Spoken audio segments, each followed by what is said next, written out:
The execution rope dragged through the freezing mud. Mary knelt in the pouring rain, accused of stealing from a dead man. The steward laughed, declaring Lord John slaughtered in the northern mountains. She was just a kitchen maid who snuck into the stable every dawn to mend the fearsome warlord's torn saddle blanket. Now she would hang for daring to hold his token. As the steward signaled the execution, the massive iron gates violently shattered inward. Through the splintered wood and driving storm, a towering black stallion charged. The warlord was not dead. He sat perfectly still in the saddle, his cold eyes locking onto the bruised girl in the mud. He had returned, and he brought absolute ruin with him. The wooden door of the stable creaked softly against the morning frost. Mary slipped through the narrow gap, holding her breath until the latch clicked shut. The air inside smelled of clover hay, oiled leather, and the heavy warmth of resting horses. She kept her hand pressed against the stone wall to guide her steps through the darkness. Every servant in the castle knew better than to wander near the warlord's mounts before dawn. Sir John was a man of few words and terrifying authority.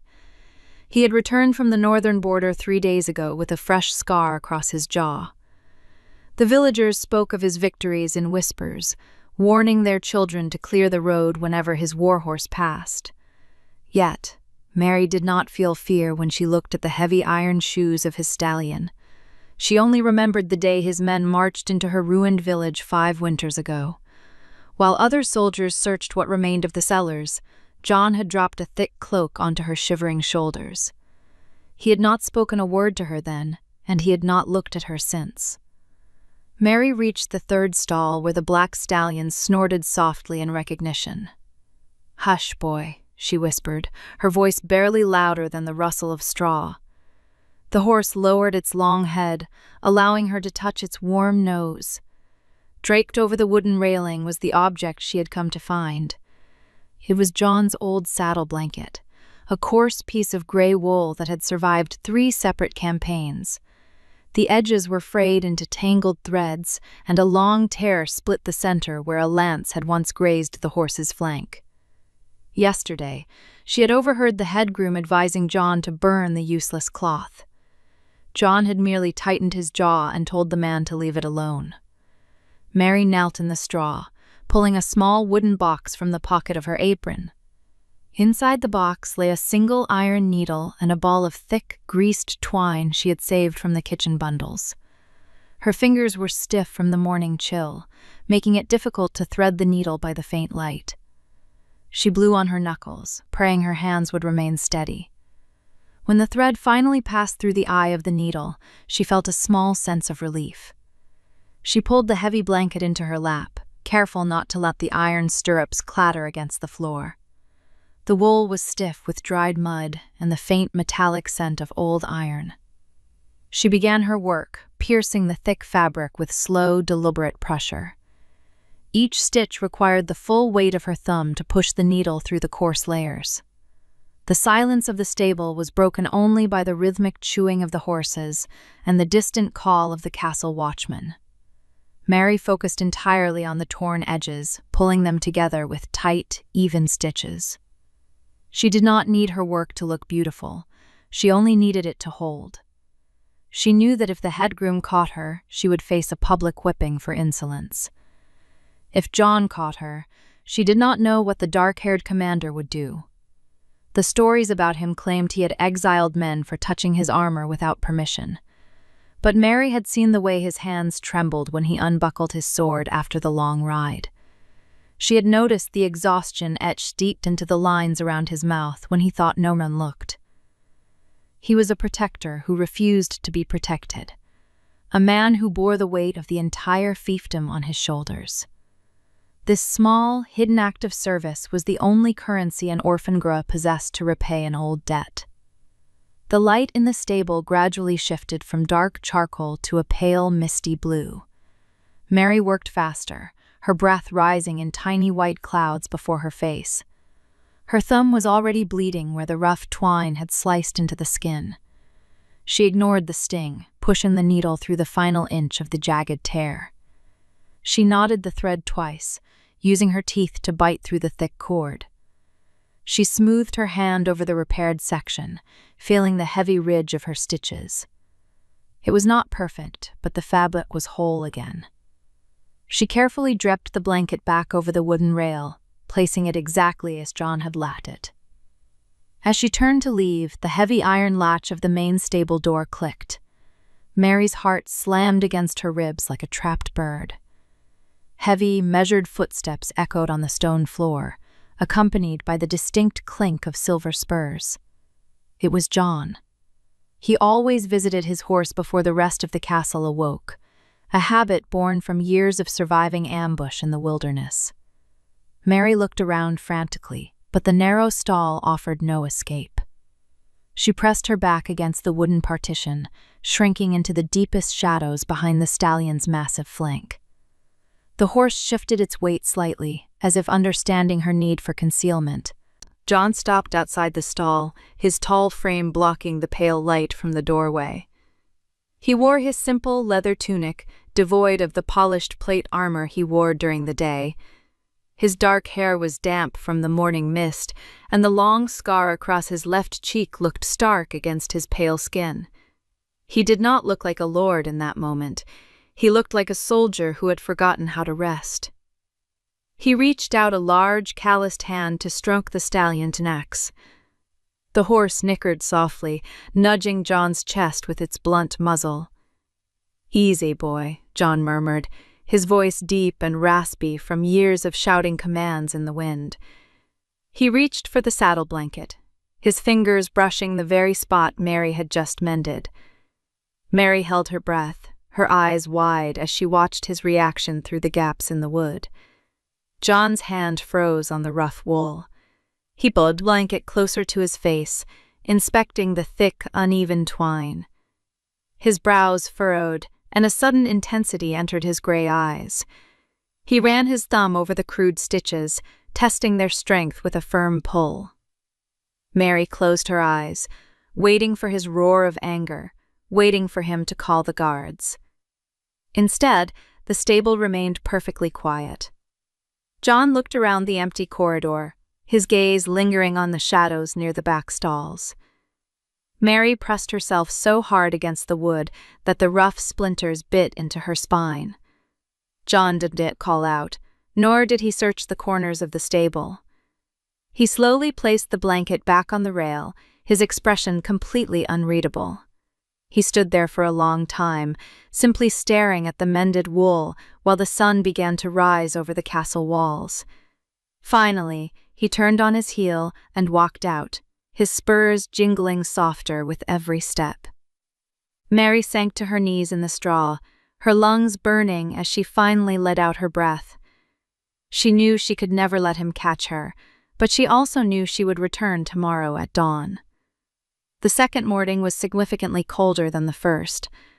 Mary navigated the icy courtyard with a heavy wooden bucket to avoid suspicion from the guards. She slipped into the dim stable just as the watchman struck the iron bells. John's saddle blanket remained exactly where she had left it the previous day. Next to it lay a pair of scuffed leather gauntlets. The thick stitching on the right thumb had split completely open. Mary knelt in her usual spot and retrieved her small wooden box. She worked quickly to mend the tough leather. Pushing the needle through the hide required her to press it against the stone floor. When she finally finished the repair, she noticed something unusual. A small oatcake rested on the wooden rail beside the gloves. It had not been there when she arrived. She looked around the quiet stable, her heart skipping a rapid beat. The shadows remained still and completely silent. She wrapped the bread in her linen apron and hurried back to the kitchen. This silent exchange quickly became their secret daily ritual. She would fix torn strap, scrape a muddy spur, or brush out a woolen cloak. John never tried to ambush her in the act. Instead, he left small items that a lowly maid would never normally possess. One morning, she found a sliver of rare, unscented soap hidden under some hay. Another day, a sharp steel needle lay gleaming next to his saddle girth. Mary knew he was acutely aware of her presence. John possessed the sharp and survival instincts of any man in the realm. He could track a single scout through a blinding blizzard. He certainly knew someone was handling his personal gear, yet he allowed this phantom arrangement to continue without interference. Life inside the stone castle walls was governed by Thomas. Thomas managed the vast kitchens and the servants with ruthless efficiency. He demanded absolute perfection and punished minor mistakes with a birch rod. Mary kept her head down and scrubbed the heavy iron cauldrons until her knuckles bled. She survived by remaining virtually invisible to the harsh steward. Her secret dawns in the quiet stable were the only moments she felt truly human. Winter soon deepened its brutal grip on the northern fortress. The daily firewood rations were abruptly cut in half. Mary slept in the lowest stone cellar with 3 other exhausted maids. They huddled together for warmth under thin, moth-eaten blankets. The severe cold made her early trips to the stable intensely agonizing. Her old boots had holes, letting the freezing mud soak through to her bare skin. One particular dawn, a biting wind swept through the empty courtyard. Mary shivered violently as she pushed open the heavy wooden door. She headed straight for the black stallion's corner stall. John's winter cloak hung over the wooden partition. The heavy hem was kempt with frozen mud and sharp briars. Mary set to work picking the stubborn debris from the wool. Her hands were shaking so badly that she dropped her needle twice. It took her much longer than usual to clean the dark garment. The sky outside began to turn a dangerous shade of pale gray. She desperately needed to return before Thomas started his morning inspection. Mary draped the clean cloak back over the smooth wood. Beneath the heavy folds of the fabric, she noticed a pair of woolen stockings. They were small, entirely the wrong size for a grown man. They looked completely untouched and radiated a faint, lingering warmth. Mary stared at them, a heavy lump forming in her tight throat. No one had given her a gift since her mother died. She quickly pulled off her wet boots and slipped the stockings onto her freezing feet. The dry wool felt like a roaring fire against her numbed skin. Tears pricked the corners of her tired eyes, but she blinked them away. She shoved her feet back into her ruined boots. Sudden footsteps sounded on the stone path outside. They were fast, lacking the steady rhythm of John's measured stride. Mary panicked and dove behind the nearest stack of dry hay bales. The stable door slammed open, banging loudly against the stone wall. Thomas stepped inside, holding a glowing lantern high above his bald head. His thin face twisted into a dark scowl as he surveyed the empty stalls. "I know someone is hiding out here," he snapped. He walked slowly down the central aisle, kicking loose buckets out of his path. Mary held her breath, pressing both hands tightly over her trembling mouth. Thomas stopped directly in front of the black stallion's stall. He raised his brass lantern, illuminating the freshly cleaned cloak. "Lord John leaves his gear in a filthy mess," Thomas muttered to himself. "Yet it is miraculously spotless every morning." He narrowed his dark eyes and began to inspect the deep shadows. "Which one of you wretched rats is trying to curry favor?" He stepped much closer to the hay bales where Mary lay hidden. The dry straw rustled slightly under his heavy leather shoes. Mary squeezed her eyes shut and prayed for the stone floor to swallow her. If Thomas found her away from the kitchens, he would beat her senseless. If he discovered she had been touching the Lord's belongings, he might hang her for theft. Thomas raised his wooden walking stick, preparing to jab it blindly into the hay. Suddenly, a deep, resonant voice cut through the damp morning air. "What are you doing in my stable?" Thomas froze instantly, dropping his wooden stick in sheer terror. John stood in the open doorway, blocking the exit with his broad shoulders. He wore no heavy armor, only a simple linen shirt and dark trousers. His mere presence seemed to drop the temperature in the enclosed room. Thomas scrambled backward, bowing so low his nose nearly touched the dirt floor. "My lord," Thomas stammered, his high voice trembling violently. I was merely inspecting the outer grounds. John stepped further into the stable, his gray eyes fixed firmly on the steward. You are a kitchen steward, John said coldly. Your designated domain ends at the courtyard steps. Thomas swallowed hard, cold sweat breaking out on his pale forehead. I only sought to ensure your riding gear was properly maintained, my lord. John walked slowly toward the smaller man, his beats making no sound on the stone. He stopped mere inches from Thomas, towering ominously over him. My gear is none of your concern. John's deep voice was quiet, lacking any trace of outward anger. That fact made it infinitely more terrifying to hear. If I find you anywhere near my horses again, I will have you severely flogged. Thomas nodded frantically, backing rapidly away toward the open door. Yes, my lord, please forgive me, my lord. The steward turned and bolted into the thick morning mist. John remained perfectly still, listening intently to the man's retreating footsteps. The large stable returned to its heavy, breathing silence. Mary stayed hidden behind the hay, not daring to move a single cramped muscle. She waited for John to leave so she could safely escape. Instead, John walked casually over to the stacked hay bales. He did not look directly behind them. He simply reached out and adjusted a loose bundle of straw on the very top. The kitchens are currently empty, John said to the quiet air.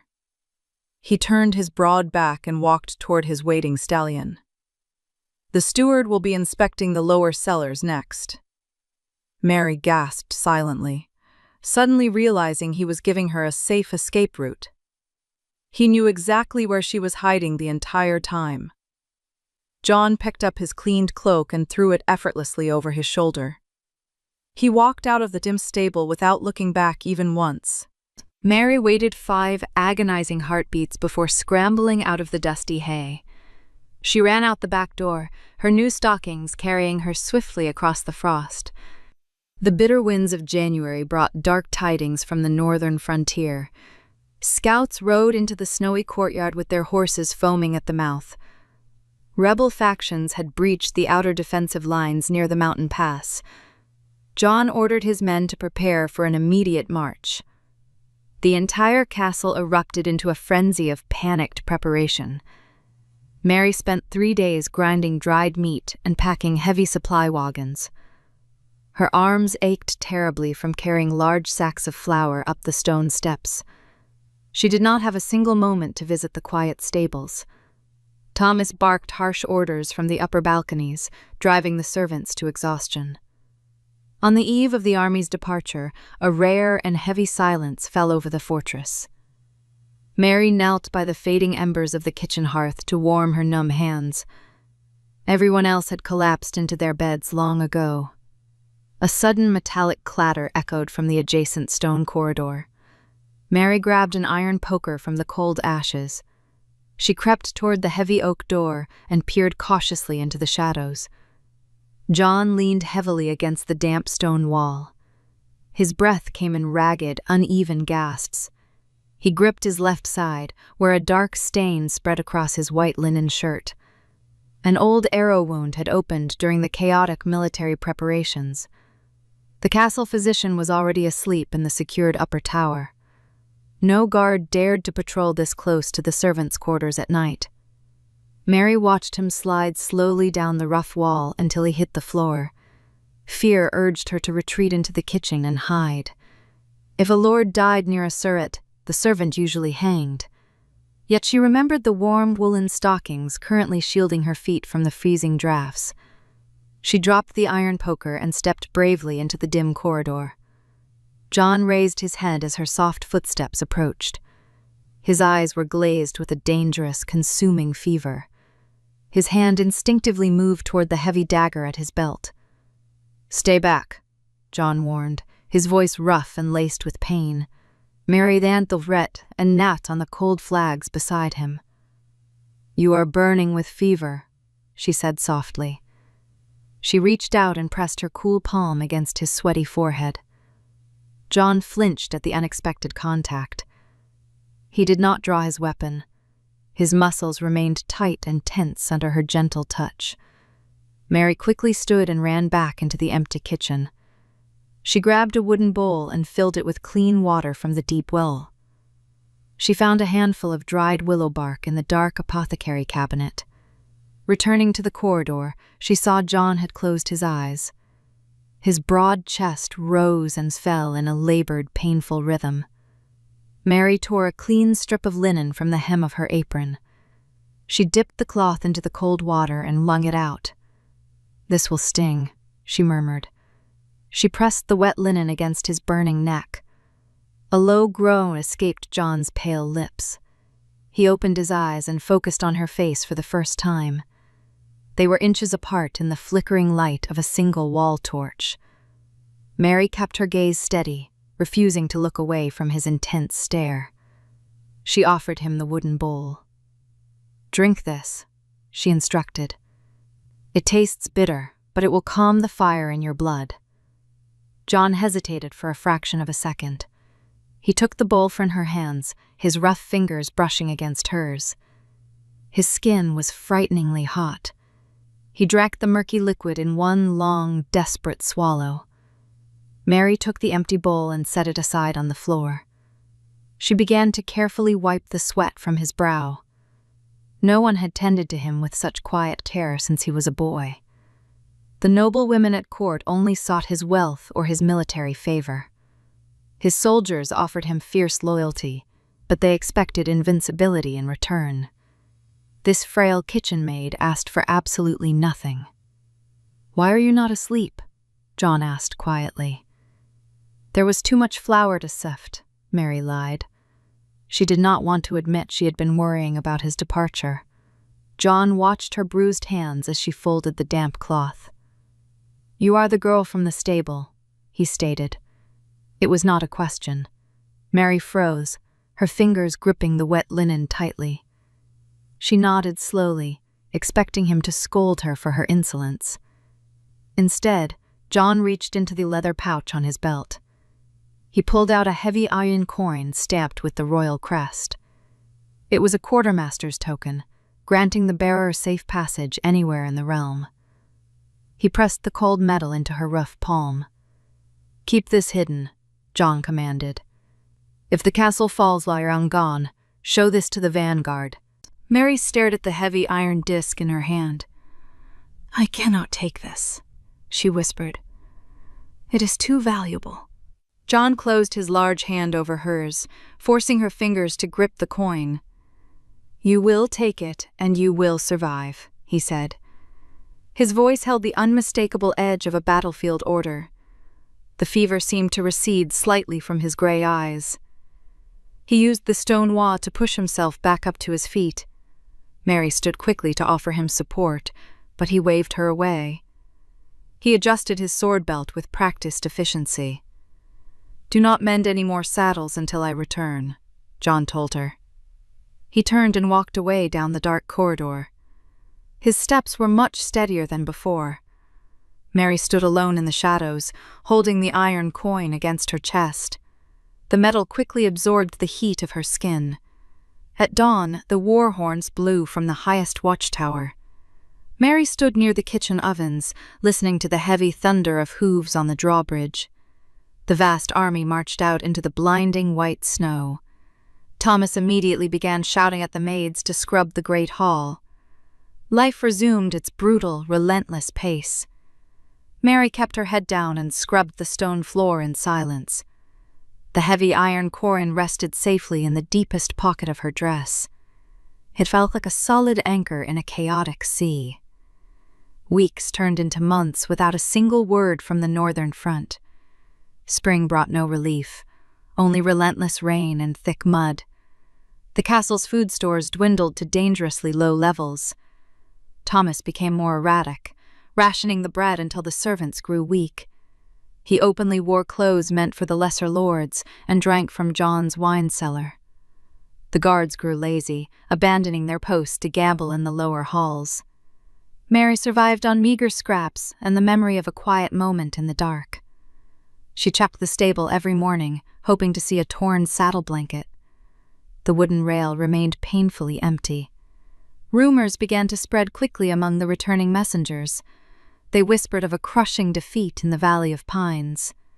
Some claimed John had finally fallen to enemy blades. Mary refused to believe the terrified whispers. She touched the iron token in her pocket whenever fear threatened to overwhelm her. He had ordered her to survive. She intended to obey. The thick heat of summer baked the gray stone walls of the fortress. No word came from the northern mountains for 3 agonizing months. A solitary rider arrived on a dying horse just before the noon bell rang. He carried a torn, blood-stained banner and terrible news for the garrison. The rebel army had ambushed the king's vanguard in a narrow, rocky gorge. The exhausted messenger claimed John had fallen while defending the rear guard. Panic swept through the busy courtyard like a sudden, devastating fire. The few remaining soldiers dropped their weapons and fled into the surrounding meads. Thomas immediately declared himself the temporary master of the keep. He locked the iron gates and seized the heavy brass keys to the armory. The steward wasted no time stripping the castle of its remaining wealth. He ordered the terrified servants to pack the silver plates into wooden crates. He raided the private cellars and drank the finest wine meant for generals. He planned to sell the remaining war horses to a passing merchant caravan by nightfall. Mary felt a cold, sharp emptiness settle in her chest at the news of John's death. She refused to shed tears where Thomas or the other maids could see them. She spent her short nights huddled in the dark cellar, gripping the iron coin tightly. She simply did not believe the grim report from the panicked scout. John had promised her he would return to the castle. He was not a man who broke his word to anyone. On a gray and miserable Tuesday, Thomas marched toward the stables with 2 mercenary guards. Mary was carrying a heavy wooden bucket of dirty water across the muddy yard. She stopped and watched them approach the Black Stallion's corner stall. A wealthy merchant waited by the gate with a heavy leather purse of gold coins. Thomas aggressively ordered the hired guards to rope the massive beast. The stallion reared onto its hind legs, striking the wooden door with its iron shoes. It completely refused to let the aggressive strangers place a halter over its ears. "Whip the brute until it submits to the rope," Thomas spat angrily. One guard raised a thick, knotted leather crop above his head. Mary dropped her heavy wooden bucket without a second thought. The dirty water splashed loudly against the muddy cobblestones. She ran across the slippery yard and threw herself directly in front of the stable door. "You cannot sell this horse," Mary said loudly. Her voice shook slightly, but she planted her bare feet firmly in the wet dirt. "It belongs to John." Thomas stared at her in sheer, unadulterated disbelief. No kitchen servant had ever dared to speak to him in such a defiant manner. His initial shock quickly morphed into ugly, twisting rage. "The Lord is dead," Thomas sneered, stepping closer to her. "Move aside, you worthless rat, or I will have them whip you instead." Mary tightly gripped the rough wooden doorframe behind her back. She remembered the cold winter night in the stone corridor. She remembered the quiet, unspoken safety of the dawn shadows in this very stable. "He is not dead," she insisted. Thomas stepped forward and violently backhanded her across the face. The brutal blow knocked Mary backward into the muddy dirt. Her head spun dizzily as she tasted warm, metallic blood on her bottom lip. Thomas grabbed the frayed collar of her rough linen dress and dragged her up. As he pulled her violently to her feet, the heavy iron coin slipped from her deep pocket. It hit the stone floor with a sharp, ringing clatter that echoed in the quiet yard. Silence fell heavily over the small group of men. Thomas stared at the royal crest stamped deeply into the dark metal. He recognized the quartermaster's token instantly. He bent down and snatched the muddy coin from the ground. "Where did you steal this?" Thomas demanded, shaking her shoulders. "He gave it to me," Mary said, refusing to lower her eyes. Thomas let out a harsh, mocking laugh that held no genuine amusement. "A warlord gives a royal token to a filthy kitchen maid?" He turned to the two mercenaries standing nearby. She looted this from his private chambers before he rode out to die. Thomas held the heavy coin high up to the gray sky. The penalty for stealing from a noble is death by hanging. He pointed a long, bony finger directly at Mary's pale face. Drag her to the center of the courtyard. The guards seized her arms and pulled her roughly across the sharp stones. Mary did not scream or beg the cruel steward for mercy. She kicked her legs, trying desperately to find footing in the slippery mud. They threw her harshly onto the ground near the old stone well. The rest of the servants gathered at the edges of the yard, watching in silent terror.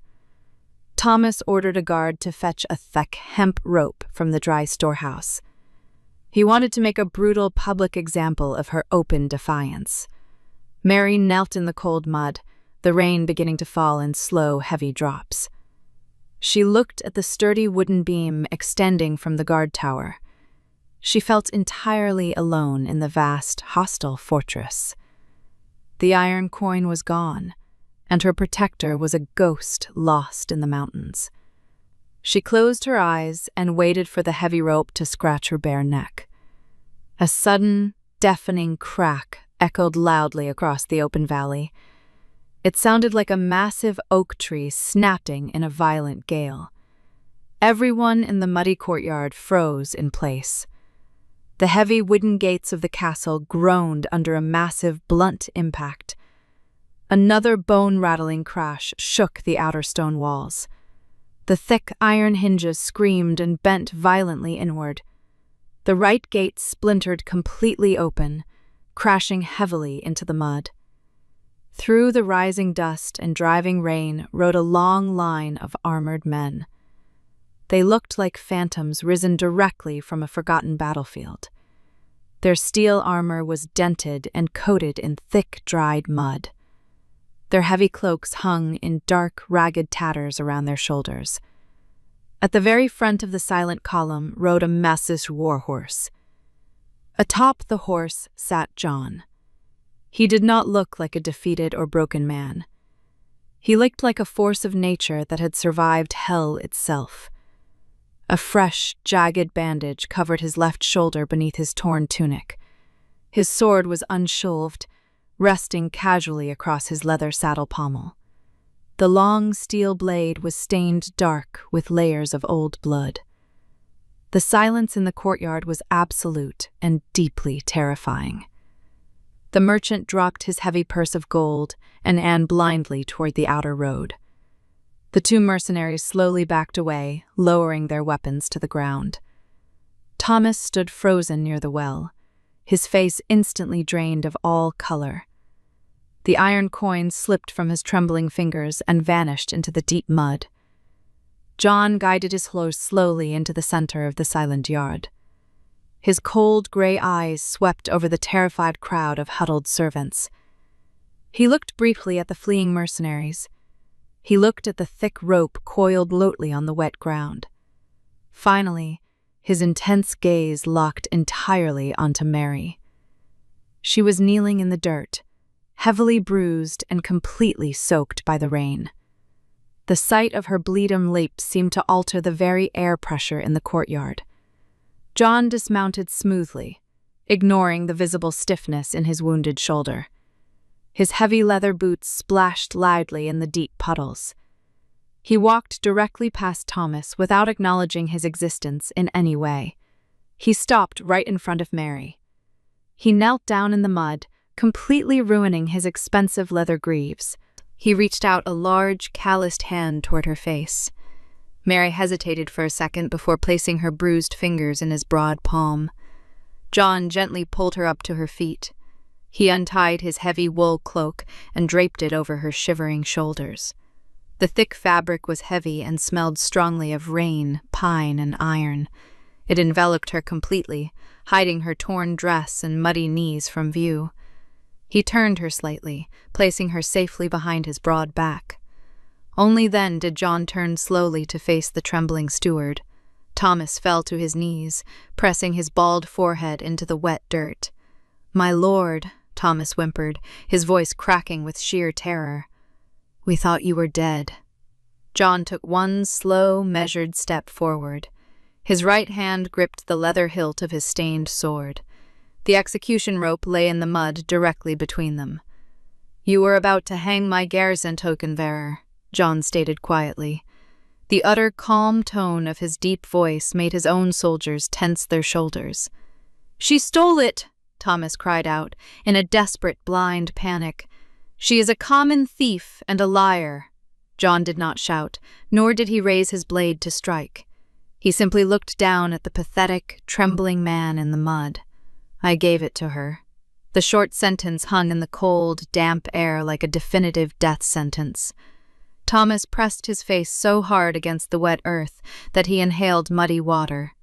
He coughed violently, sputtering apologies that made absolutely no sense. The rain washed the dirt from his bald head, making him look pale and pathetic. John stared down at him with an expression of complete indifference. He did not draw his heavy sword to strike the terrified man. A quick death was far too honorable for a traitor who would sell the castle out from under his lord. "You stripped the cellars and tried to sell my mounts," John said flatly. "You ordered my token-bearer to hang from the tower," Thomas cried out, wrapping his arms desperately around John's muddy boots. John casually kicked the steward's hands away, stepping back to maintain his distance. He turned his head slightly toward the weary soldiers waiting behind him. "Strip him of his keys," John ordered his lieutenant. Two heavily armored men stepped forward and dragged Thomas out of the mud. They tore the heavy ring of brass keys from the steward's leather belt. Thomas shrieked as they roughly removed his woolen coat and leather boots. "Throw him out the front gate," John commanded, turning his back on the struggling man. "He is banished from these lands forever." The sentence was a guaranteed death warrant in the harsh, bandit-infested northern wilderness. Thomas screamed for mercy as the soldiers drove toward the splintered wooden doors. No one in the silent courtyard moved to defend the cruel steward. The heavy gates closed with a dull thud, cutting off his frantic cries completely. John looked at the remaining servants huddled near the stone walls. "Return to your duties," he told them quietly. The crowd scattered instantly, eager to escape the suffocating tension of the rain-swept yard. John slowly sheathed his sword, the metal scraping softly against the leather scabbard. He turned back to face Mary. She stood very still beneath the enormous weight of his woolen cloak. The coarse fabric dragged in the mud around her bare feet. She looked up at him, ignoring the stinging pain in her bruised jaw. "You came back," Mary whispered, her voice barely audible over the falling rain. "I told you I would," John replied simply. He noticed the way she shivered in the cold downpour. His left hand reached out and pulled the heavy hood of the cloak over her wet hair. He gestured toward the main stone steps leading to the inner keep. "Walk with me," he instructed. Mary hesitated, glancing back at the kitchens where she had spent her entire life. She had never been allowed past the lower servant halls. John did not wait for her to question his order. He placed a warm hand on her back and gently guided her forward. They walked slowly across the muddy yard, leaving the stable and the execution post behind. The grand entrance hall of the castle was massive and surprisingly empty. Large tapestries hung on the cold stone walls, depicting ancient battles and fated kings. Mary kept her eyes firmly on the polished stone floor, afraid to look at the wealth around her. John led her past the great hall and up a sweeping wooden staircase. His breathing grew heavier with every step they climbed. Mary noticed a fresh stream of dark red blood soaking through his torn tunic. He was leaning heavily on the wooden banister, fighting his own exhaustion. "You are bleeding again," she noted, pausing on the stairs. John ignored the observation and kept moving upward. They finally reached a heavy oak door at the end of a long, torch-lit corridor. John pushed it open, revealing his private chambers. A massive stone fireplace dominated the room, casting a warm orange glow over the thick rugs.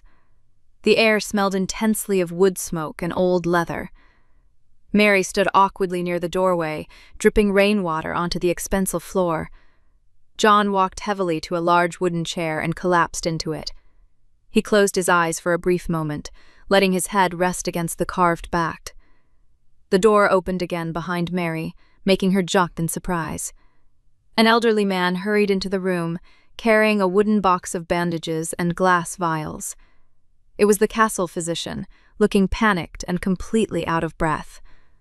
"My lord, they told me you were wounded," the old man babbled, rushing toward the chair.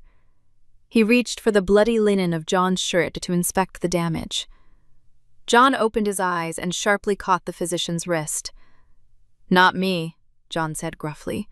He pointed a single, muddy finger directly at Mary. "Tend to her face first." The physician stopped and stared at the dripping kitchen maid in absolute confusion. He looked from the angry red bruise on her jaw to the gaping wound on the lord's shoulder. "But my lord, she only has a minor bruise," the old man protested. "You have taken a blade to the shoulder." John's gray eyes hardened into chips of cold flint. "Do exactly as I command," he warned in a low, dangerous tone. The physician swallowed nervously and quickly backed away from the chair. He hurried over to Mary and gestured for her to sit on a small wooden stool near the fire. Mary lowered herself onto the seat, pulling John's heavy cloak tighter around her body. The physician uncorked a small glass vial filled with a sharp-smelling liquid. He dabbed a piece of cotton into the medicine and applied it to her cut lip. Mary winced slightly at the sudden sting. John watched the entire process from his chair across the room. He did not speak or look away until the old man stepped back. "The swelling will fade in a few days," the physician muttered, packing away his vial. "Now, step aside so I can save the Lord's life." Mary stood quickly and retreated to the shadows near the tall window. The physician finally began to cut away John's ruined tunic. A deep, ugly gash ran across the thick muscle of his left shoulder. John did not flinch as the old man poured strong wine directly into the open wound. His jaw clenched tightly, but his face remained completely unreadable. Mary watched the blood run down his arm, feeling a strange ache in her own chest. He had fought his way through a deadly ambush just to return home. He had ridden for weeks with a festering wound just to keep a simple promise. The physician bound the shoulder tightly with fresh white bandages. "You must rest in bed for a week, my lord," the old man advised, snapping his wooden box shut. "You have lost too much blood." John simply nodded, waiting for the physician to leave the chamber. The heavy old door clicked shut, leaving the two of them entirely alone. The fire crackled loudly, throwing long shadows across the stone walls. Mary remained standing by the window, unsure of what she was supposed to do next. She slowly reached up and untied the heavy clasp of his wet cloak. She folded the damp wool neatly and placed it over the back of a wooden chair. Beneath the cloak, she still wore the filthy, patched dress of a lower servant. John looked at her properly for the first time since they had entered the room. He noticed the way her shoulders slumped with profound exhaustion. "You defended my horse," John said quietly. "He's a good horse," Mary replied, staring at her bare feet. John let out a slow, quiet breath that almost sounded like a laugh. It was a rare sound in the dark, solemn room. "Sit down before you collapse," he ordered her gently. He pointed to a large, comfortable chair positioned directly in front of the warm hearth. Mary walked over and sat down, letting the heat of the fire seep into her frozen bones. She realized she was no longer just a ghost hiding in the early morning shadows. She had stepped fully into the light, and he had chosen to keep her there. The heavy velvet curtains blocked the harsh morning sun from entering the stone chamber. Mary woke to the unfamiliar sensation of soft linen against her skin. She sat up quickly, her heart pounding in sudden panic. She expected to hear the steward shouting from the lower courtyard. Only the quiet crackle of the dying fire broke the deep silence of the room. She looked down at the clean woolen nightgown someone had left for her. It was much too large, but it smelled faintly of lavender and fresh air. Mary pushed the heavy blankets aside and stepped onto the worn woven rug. John was not in the room. His large wooden bed sat empty, the thick covers neatly folded back. Mary felt a sudden wave of sharp anxiety tighten her chest. She did not know how to exist without a list of punishing daily tasks. She walked over to the wooden washstand and splashed cold water on her face. Her reflection in the polished bronze mirror showed a pale girl with a fading dark bruise. She needed to make herself useful before someone realized she did not belong here. She found John's discarded leather armor piled carelessly on a wooden bench. The thick leather straps were coated in dried mud and deep sword scratches. Mary knelt beside the bench and began to wipe the dirt away with a damp cloth. The familiar rhythm of cleaning calmed her racing thoughts. She worked the stiff leather until her bruised fingers ached. The heavy oak door opened with a soft metal click. Mary dropped the cloth and stood up instantly, bowing her head. John walked into the room carrying a large wooden tray. He wore a clean linen shirt that hung loosely over his heavily bandaged shoulder. He stopped in the center of the room, looking at the clean armor and then at Mary. "You are cleaning," John observed, his tone calm and neutral. Mary swallowed hard, keeping her eyes fixed on the floorboards. "I wanted to earn my keep," she whispered. John set the heavy tray down on a small table near the fire. He walked slowly toward her, his boots making no sound on the rugs. He reached down and picked up the damp cloth from the floor. He tossed it onto the cold hearthstones. "You do not need to earn your place here," John told her. He pointed to a wooden chair positioned near the food. "Sit." Mary moved hesitantly toward the small table. The tray held first bread, roasted meat, and a large block of yellow cheese. She had not seen this much food in a single place since the winter began. John sat in the chair opposite her. He took a small hunting knife from his belt and sliced the warm bread.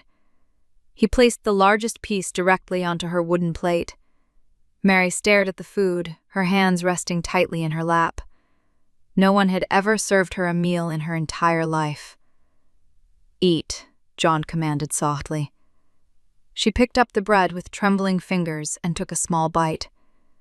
The taste of fresh butter made her eyes water immediately. She chewed slowly, trying desperately to hide her sudden emotion. John pretended not to notice her silent tears. He poured dark wine into 2 metal goblets and set one near her hand. "The men call him Shadow," John said suddenly. Mary looked up from her plate in genuine confusion. "The black stallion you defended in the yard," he clarified. "I found him wandering near a burning village 3 years ago." John cut a piece of meat and placed it on his own plate. He was half-starved and covered in brutal rip marks. Mary listened intently, forgetting her initial fear of the silent commander. "He refused to let any of the stable hands touch him," John continued. "He kicked 2 guards and broke a wooden stall before I intervened." John took a slow drink from his metal goblet. "It took me 6 months to earn his trust." He looked directly into Mary's eyes across the small table. "He remembers the people who hurt him, and he remembers the people who show him mercy." Mary understood he was no longer just talking about the horse. She took a sip of the sweet wine, feeling its warmth spread through her chest. "He likes his ears scratched," Mary offered quietly. John let out a short, genuine laugh. The sound transformed his harsh face, smoothing the deep lines of exhaustion. "I will remember that," he replied. They finished the rest of the meal in a comfortable, easy silence. The heavy tension of the past few months finally began to dissipate. Mary felt the constant knot of fear in her stomach loosen its grip. After the plates were empty, John stood up and walked to the large window. He looked down at the busy courtyard below. The rain had finally stopped, leaving the gray stones slick and clean. "The castle is vulnerable," John stated, his voice turning serious again. "The rebel forces still hold the eastern mountain pass." He turned to face her, leaning his uninjured shoulder against the stone frame. "I must reorganize the garrison and secure the lower walls." Mary stood up from the table, a sudden instinct taking over. "I can help patch the supply sacks," she offered quickly. "I know the inventory of the grain cellars better than anyone else." John watched her for a long moment. He saw the fierce determination replacing the fear in her eyes. He did not tell her to sit back down and rest. He recognized the need for purpose in someone who had always fought to survive. "Very well," John agreed. He walked over to a heavy wooden chest at the foot of his bed. He unlocked it with an iron key and pulled out a thick ledger. He handed the heavy book to Mary. "You will manage the food stores from now on." Mary took the ledger, her hands gripping the leather cover tightly. "No one will question your authority," John assured her. "If they do, send them directly to me." He reached out and gently brushed a stray lock of hair behind her ear. The brief contact made Mary's breath catch in her throat. "You protected my home when I could not," John said quietly. "Now, we will protect it together." Mary nodded, holding the heavy book against her chest like a shield. She finally felt like she belonged exactly where she was. The lower cellars smelled heavily of dry dust and old onions. Mary carried the thick ledger down the steep stone steps. She wore a clean linen dress that actually fit her shoulders properly. A small iron key hung securely from a leather cord around her neck. 3 veteran soldiers stood near the main wooden grain bins. They held empty burlap sacks and looked highly impatient. These men had survived the brutal ambush in the northern mountains. They were accustomed to taking whatever rations they desired during Thomas's corrupt rule.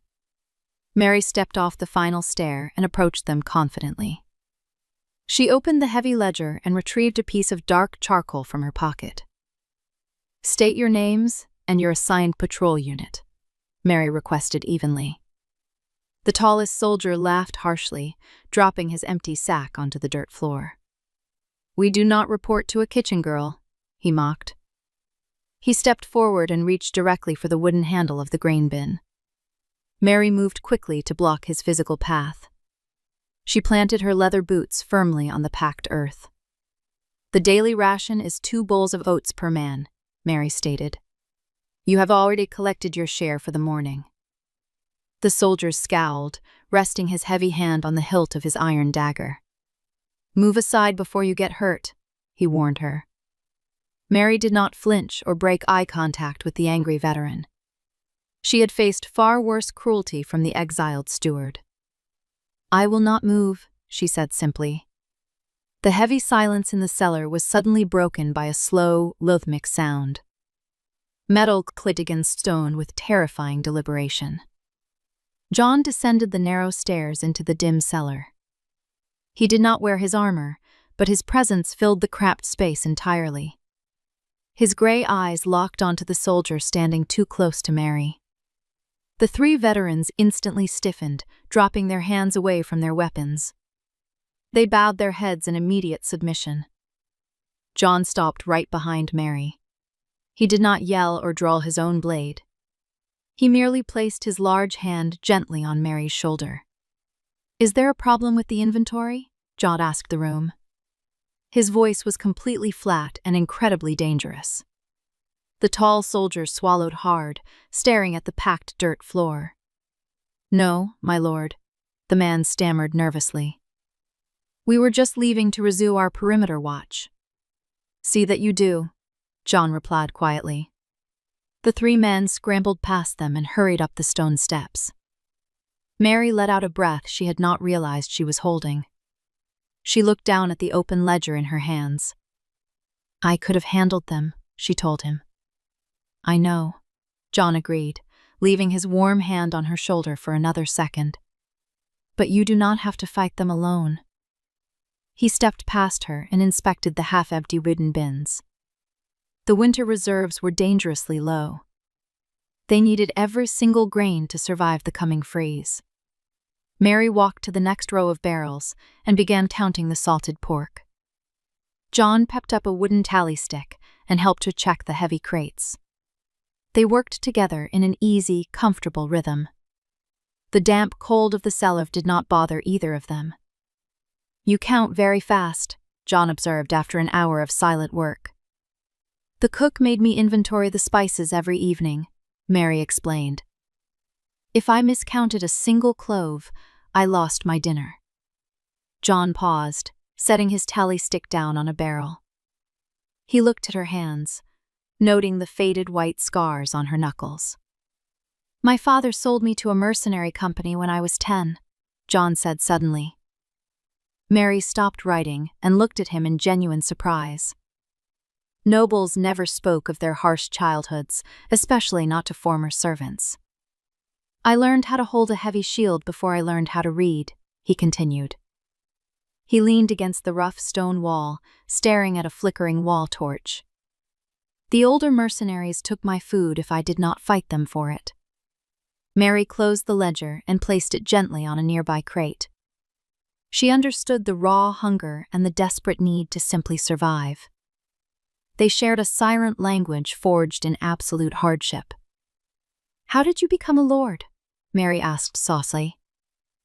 "I survived longer than the men who commanded me," John answered. He turned his head to look directly into her eyes. "I took this castle by force 5 years ago." He reached out and picked up a handful of dry wheat from a broken sack. "I swore I would never let anyone starve under my roof."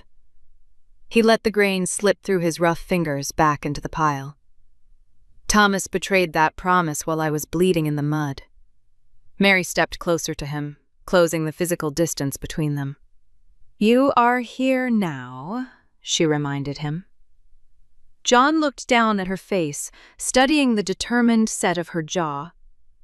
The terrible swelling on her lip had finally faded completely. "Yes," John murmured, his voice losing its harsh edge. "I am here." He lifted his hand and carefully tucked a stray thread back into her linen collar. The simple gesture carried more weight than any grand romantic declaration. It was an absolute promise of physical and emotional safety. Mary did not step away from his sudden touch. She felt an overwhelming sense of peace settle deeply into her bones. The dark cellar no longer felt like a place of punishment or hard labor. It felt like the safest room in the entire kingdom. The flickering torchlight cast long shadows against the curved stone ceiling. Mary handed him the piece of dark charcoal. She pointed to the final column on the yellowed parchment. "We have enough salt to preserve the upcoming hunt," she noted. John marked the page with a sharp, decisive stroke. "I will lead a hunting party into the pine woods tomorrow." Mary felt a brief spike of sharp worry at the mention of the woods. The rebel scouts were still active near the eastern tree line. "You must take the heavy guard," she insisted. John noticed the genuine concern knitting her pale brow. He closed the heavy ledger and handed it back to her. "I will take 10 good men," he promised. He stepped away from the wall and picked up the wooden torch. "I have a good reason to come back now." Mary felt her cheeks flush warmly at the directness of his words. She clutched the ledger tightly against her chest to steady her beating heart. John held the torch higher to light the dark stairwell. "Come," he said gently. "The kitchens have prepared a warm meal." Mary followed him up the stone steps, leaving the cold shadows far behind. The freezing mist clung tightly to the dark pines. John rode out of the iron gates at the break of dawn. 10 seasoned soldiers followed close behind his black stallion. Mary watched them disappear into the thick morning fog from the upper wall. She clutched his heavy wool cloak tightly around her shoulders. The fortress felt immensely empty without his towering presence. She did not waste time dwelling on the quiet fear in her chest. There were rations to distribute and winter supplies to organize. Mary spent the morning inspecting the southern grain cellars. She recorded the remaining sacks of flour with careful precision. By midday, a harsh horn sounded from the eastern watchtower. The frantic blast shattered the calm silence of the courtyard. Mary dropped her wooden ledger and ran toward the stone battlements. A massive force of rebel soldiers marched rapidly out of the tree line. They had bypassed the hunting party through hidden mountain trails. They carried heavy iron ladders and a massive wooden battering ram. The remaining castle guards scrambled desperately to their defensive posts. Panic quickly began to spread among the younger recruits. Mary ran down the steep stone steps into the main armory. She grabbed every available quiver of iron-tipped arrows. She dragged the heavy wooden crates out into the muddy courtyard. "Supply the archers," Mary shouted over the chaotic noise. Two young guards hesitated, staring at her in sheer panic. "Move the arrows to the eastern wall right now," she commanded firmly. Her voice held the sullen, steady authority John used with his men. The guards snapped out of their shock and grabbed the heavy crates. Mary rushed back to the lower kitchens to fetch buckets of water. If the rebels threw burning pitch, the wooden structures would easily catch fire. A deafening crash suddenly shook the entire foundation of the castle. The heavy battering rams struck the iron-reinforced gates. Dust and small stones rained down from the ceiling of the gatehouse. Mary stumbled but quickly regained her footing on the shaking ground. She ran back to the courtyard just as another massive blow hit the doors. The thick iron hinges groaned in terrible protest. Wood began to splinter near the heavy center beam. The rebel commander shouted brutal orders from the other side. Mary stood near the main well, gripping a discarded iron sword. It was far too heavy for her to lift properly. She dragged the heavy tip through the mud, refusing to hide in the cellars. John had ordered her to survive, and she intended to defend his home. The main gates finally buckled under a third devastating strike. The heavy wooden doors blasted inward, crashing loudly against the stones. A tide of hostile soldiers surged eagerly through the broken entrance. The castle guards braced themselves for a brutal final stand. Suddenly, a terrifying war cry echoed from the road behind the rebel army. It was not a cry of panic, but a roar of absolute fury. John crashed into the rear flank of the attackers like a dark avalanche. His black stallion trampled through the enemy lines with devastating force. The 10 hunters followed closely, striking with coordinated, deadly precision. John swung his heavy steel sword with terrifying power. He did not bother with intricate dueling techniques or flashy movements. He simply eradicated anything that stood between him and the open gates. The rebel soldiers broke their formation instantly. They had assumed the fearsome warlord was miles away in the deep forest. Finding him suddenly at their backs shattered their limited courage. John tore through the vanguard with the unstoppable force of a winter storm. Shadows seemed to bend around his massive frame as he crushed their hasty defenses. Enemy weapons shattered under the heavy blows of his broadsword. Soldiers fell to the ground, scattered like dry leaves in a fierce gale. There was no glory in this clash, only swift and complete retribution. The rebel commander tried to turn and face the sudden ambush. John did not even slow his charging mount. He struck the commander with a blunt blow that sent the man flying into the dirt. The rest of the invading force immediately threw down their weapons. They scrambled wildly toward the safety of the dark woods. John did not pursue the fleeing cowards. He pulled hard on the leather reins, bringing his stallion to a sliding halt inside the courtyard.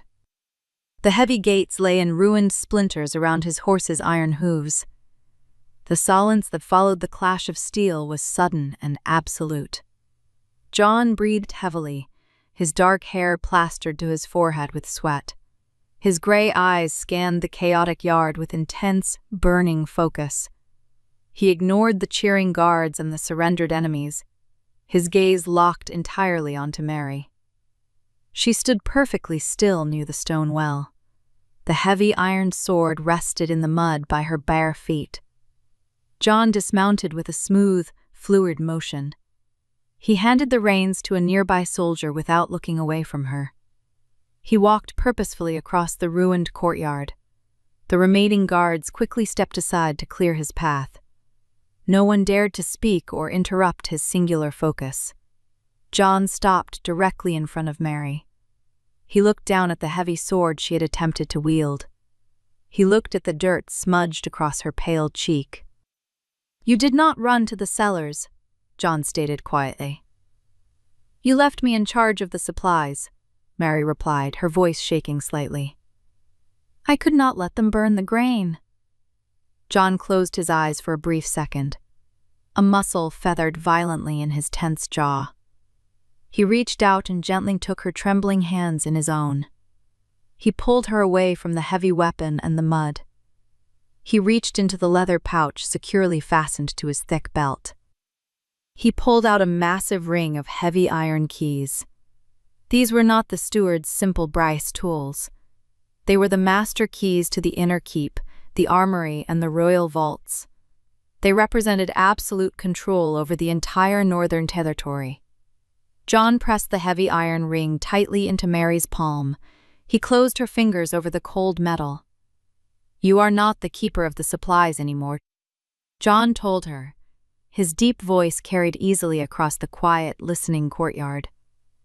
"You are the lady of this keep." Mary stared at the iron keys in complete shock. She looked up at his face, searching for any sign of hesitation. She only found absolute certainty burning in his gray eyes. The soldiers standing nearby dropped to one knee in unified respect. They did not bow to the warlord this time. They bowed directly to the former kitchen maid. Mary held the heavy keys tightly against her chest. The dark storm of the attack had passed completely. She finally realized she would never have to be afraid again. The harsh winter finally surrendered to the warm winds of early spring. Green shoots pushed bravely through the dark soil of the castle courtyard. Mary stood on the upper balcony and watched the heavy merchant wagons arrive. The fortress was no longer a grim outpost of endless war and suffering. It had become a thriving sanctuary under her careful and steady direction. She wore a simple dress of rich blue wool, devoid of head of jewels or excessive lace.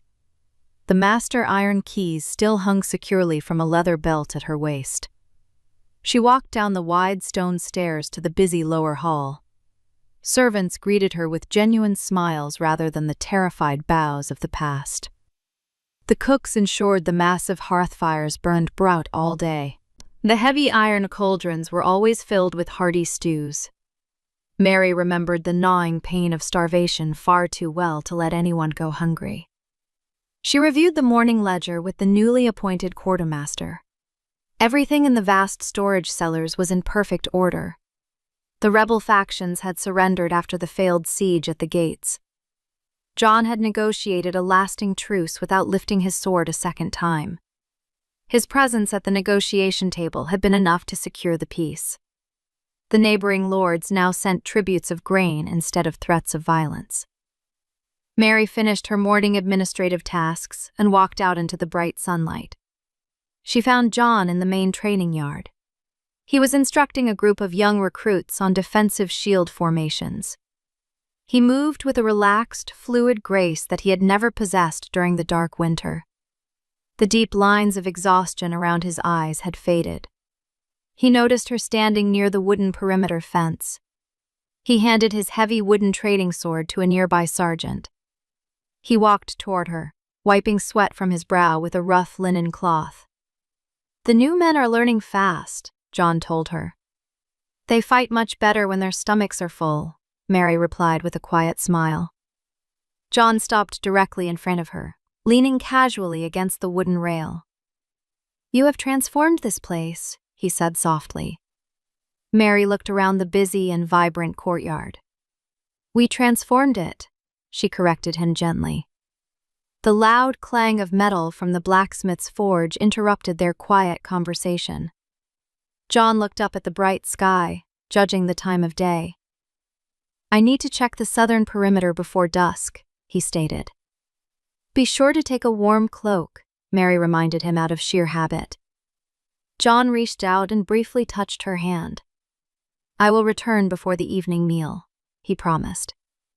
Mary watched him mount his horse and ride out through the new iron gates.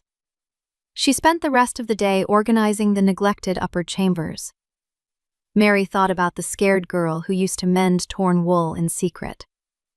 That girl felt like a distant memory, a ghost who had finally been laid to rest. She had found a true home within these impenetrable walls. John had found a reason to stop fighting the world. He ruled the territory now with a fair and measured hand. Men followed him out of genuine loyalty, not out of paralyzing fear. He listened to Mary's counsel on matters of trade and village disputes. She possessed a deep understanding of the common folk that he had always lacked. Together, they built a foundation of justice that the northern lands had never seen. Night fell gently over the Stove Keep, bringing a cool, peaceful silence. Mary woke up long before the morning watch bell rang.